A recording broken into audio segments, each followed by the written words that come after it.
So continuation, having gone through this post-vaccine side effects, what would I do differently? Now, well, to begin with, prior to having the vaccine administered, I have to admit that I was monitoring my dietary intake. So in terms of breakfast, I had a regular cereal breakfast with fruits in the cereal. So what I did was that I had oats porridge, and I would cut some banana and some blackberries and sometimes orange. So I had a regular intake of antioxidants in my diet, vitamin C, and a lot of nourishment, a lot of fruits-based nourishment. Of course, fructose I did not have sugar, direct sugar. I avoided it. It was very minimal. Have to admit, I had some sugar intake via chocolates and that sort of thing, but those were like snacks outside of the breakfast, okay? These were like during the day.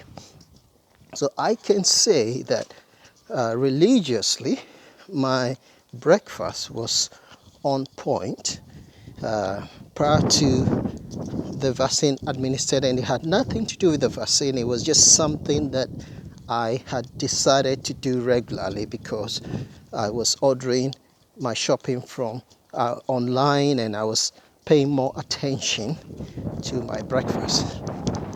Okay, my lunch, on the other hand, and dinner wasn't as healthy as I would have wanted it to, because I was doing these 8-hour shifts and working from home, and I just wanted convenience. So I would usually have a pizza, I would have I would oven bake chips or oven cook potato chips, and so I wasn't as brilliant with my dinner.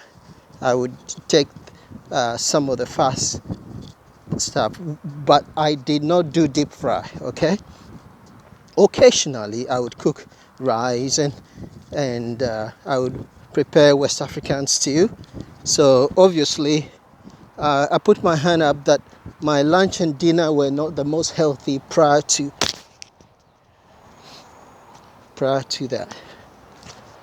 Now, the other thing I want to say is this. Oh, I should have been wearing my mask. I didn't. Okay. Now, the other thing I want to say is this. Apart from the diet, it occurred to me that I needed to speak to people who had the vaccine and had experienced some symptoms, one or the other. Well, not some symptoms, but I wanted to speak to people who had the vaccine administered to them, at least the first vaccine, and I wanted to know what kind of symptoms they had experienced. So what would I have done differently? Perhaps I would have tried to speak to more male recipients of the vaccine, because a lot of my contacts were female recipients of the vaccine who I think had experienced childbirth. So obviously their experience of the side effects was relative to another experience of physiological pain prior to this. Now, if you've experienced childbirth, then there is childbirth pain, then there is very little that you can put in comparison in terms of pain, in terms of the experience of pain.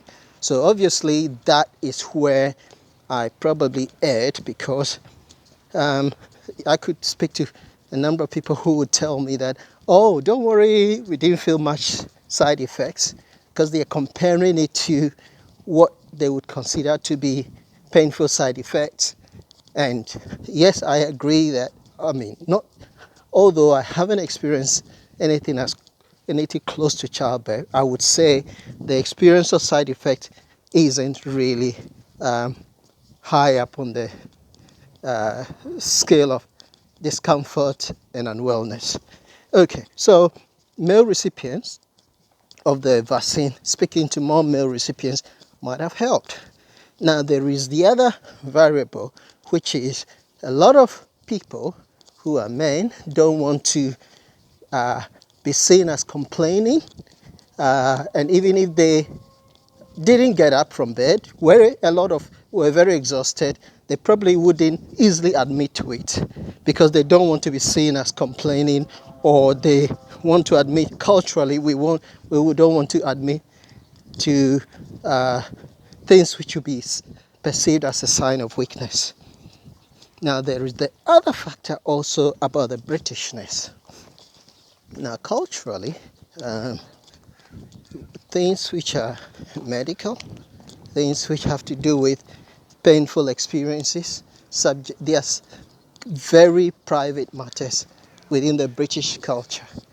So people are very guarded with such information, and people won't usually express that to you.